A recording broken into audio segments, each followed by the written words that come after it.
Indian മാർക്കറ്റിലെ robust റിക്കവറിയെ സൂചിപ്പിച്ചുകൊണ്ട് ഇന്ന് ഇൻഡെക്സ് 1.65% ഉയർന്ന് 24,500 മുകളിൽ 24,541 ക്ലോസിംഗ് നൽകി. കഴിഞ്ഞ ദിവസം അമേരിക്കൻ മാർക്കറ്റും പോസിറ്റീവ് ക്ലോസിംഗ് നൽകിയിരുന്നു. ഇന്ന് ഏഷ്യൻ മാർക്കറ്റും ഗ്ലോബൽ മാർക്കറ്റും ഡീസൻ്റ് പെർഫോമൻസ് കാഴ്ചവെച്ചതും അമേരിക്കയുടെ weekly jobless claim data market പ്രതീക്ഷിച്ചതിനേക്കാൾ മികച്ചതായതിൻ്റെയും ഇമ്പാക്റ്റാണ് ഇന്ന് ഇന്ത്യൻ മാർക്കറ്റിൽ കാണാൻ സാധിച്ചത്. സെക്ടോറിയൽ ഇൻഡിസസ് നോക്കിയാൽ ഒട്ടുമിക്ക സെക്ടറുകളും ഡീസൻ്റ് പെർഫോമൻസ് കാഴ്ചവെച്ചു. നിഫ്റ്റി IT 2.89% ഉയർന്നു. TCS, Wipro, LTI Mindtree, HCL tech തുടങ്ങിയ സ്റ്റോക്കുകൾ ഡീസൻ്റ് പെർഫോമൻസ് കാഴ്ചവെച്ചു.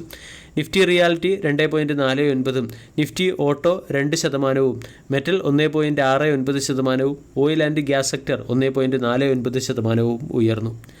IT സെക്ടറിൽ വിപ്രോയും ടെക് മഹീന്ദ്രയും മികച്ച പെർഫോമൻസ് കാഴ്ചവെച്ചപ്പോൾ ഓട്ടോ സെക്ടറിൽ M&M ആയിരുന്നു മികച്ച പെർഫോമൻസ് കാഴ്ചവെച്ചത്. ശ്രീറാം ഫിനാൻസ് ഇന്ന് 3%, TCS 3% ഉയർന്ന് 52 വീക്ക് ഹൈക്ക് അടുത്തേക്ക് എത്തുകയും LTI മാൻഡ്രി 2.53% ഉയരുകയും ചെയ്തു.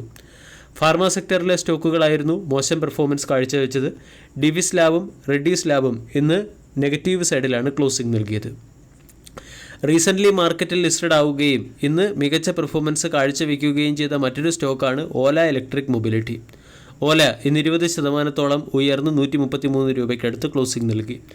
ക്വാർട്ടർലി റിസൾട്ടിന് മുകളിലുള്ള മാർക്കറ്റ് റിയാക്ഷനും കമ്പനി പുതിയ ചില പ്രൊഡക്റ്റുകൾ മാർക്കറ്റിൽ ലോഞ്ച് ചെയ്തതിൻ്റെയും കളക്റ്റീവ് എഫക്റ്റാണ് സ്റ്റോക്കിൽ കാണാൻ സാധിച്ചത്.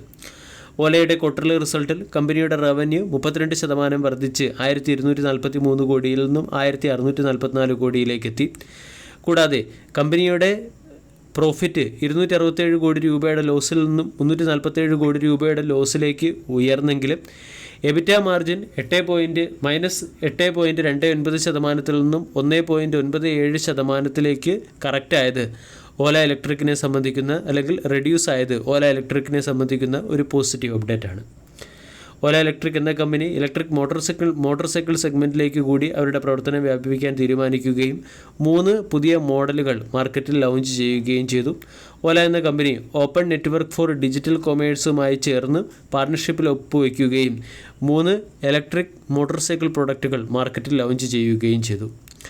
ഇന്ത്യൻ 2 വീലർ സെഗ്മെൻറ്റിൽ 2 ഭാഗവും മോട്ടോർ സൈക്കിളുകളാണ് കൈയടക്കി വെച്ചിരിക്കുന്നത്. അതുകൊണ്ട് ഓല എന്ന കമ്പനി കൂടി ഇലക്ട്രിക് വെഹിക്കിൾ മോട്ടോർ സെഗ്മെൻറ്റിലേക്ക് കൂടി ഇലക്ട്രിക് മോട്ടോർ സൈക്കിൾ സെഗ്മെൻറ്റിലേക്ക് കൂടി പ്രവർത്തനം വ്യാപിപ്പിക്കുന്നത് കമ്പനിയുടെ ഫ്യൂച്ചർ ഗ്രോത്തിന് വഴിതെളിക്കും എന്നാണ് പല അനലിസ്റ്റുകളും പറയുന്നത്. കൂടാതെ ഓല റീസെൻ്റ്ലി ഡെവലപ്പ് ചെയ്ത ഭാരത് 4680 എന്ന സെൽ ആൻഡ് ബാറ്ററി പാക്ക് വരും സമയങ്ങളിൽ ഓലയുടെ 2 വീലേഴ്സിൽ ഇൻ്റഗ്രേറ്റ് ചെയ്യുകയും ചെയ്യും. ഓല എന്ന സ്റ്റോക്കിന് പല ബ്രോക്കേജ് ഏജൻസികളും ബൈ എന്ന റേറ്റിംഗും ഹയർ സൈഡിലുള്ള ടാർഗറ്റും നൽകി. HSBC ബൈ എന്ന റേറ്റിംഗും 140 രൂപയുടെ ടാർഗറ്റുമാണ് നൽകിയിരിക്കുന്നത്. ഫേവറബിൾ റിസ്ക് റിവാർഡ് റേഷ്യോയിൽ ബാറ്ററി വെഞ്ചറിലും അതുകൂടാതെ ഇലക്ട്രിക് വെഹിക്കിൾ സെഗ്മെൻറ്റിലും ഇൻവെസ്റ്റ് ചെയ്യാവുന്ന ഒരു സ്റ്റോക്കായിട്ടാണ് HSBC ഓലയെ വിശേഷിപ്പിച്ചിരിക്കുന്നത്. ടെക്നിക്കലി നോക്കുകയാണെങ്കിൽ സ്റ്റോക്ക് ഇന്ന് 130 എന്ന ലെവൽ ബ്രേക്ക് ചെയ്ത് 133 ക്ലോസിംഗ് നൽകി. Breakout trading point of view നമ്മൾക്ക് ഈ സ്റ്റോക്കിനെ പരിഗണിക്കാവുന്നതാണ്. 140 വരെ സ്റ്റോക്ക് ചിലപ്പോൾ ഉയർന്നേക്കാം. അതേസമയം വളരെ ചെറിയ പ്രൈസ് ഹിസ്റ്ററി മാത്രമേ സ്റ്റോക്കിൽ കാണുന്നുള്ളൂ.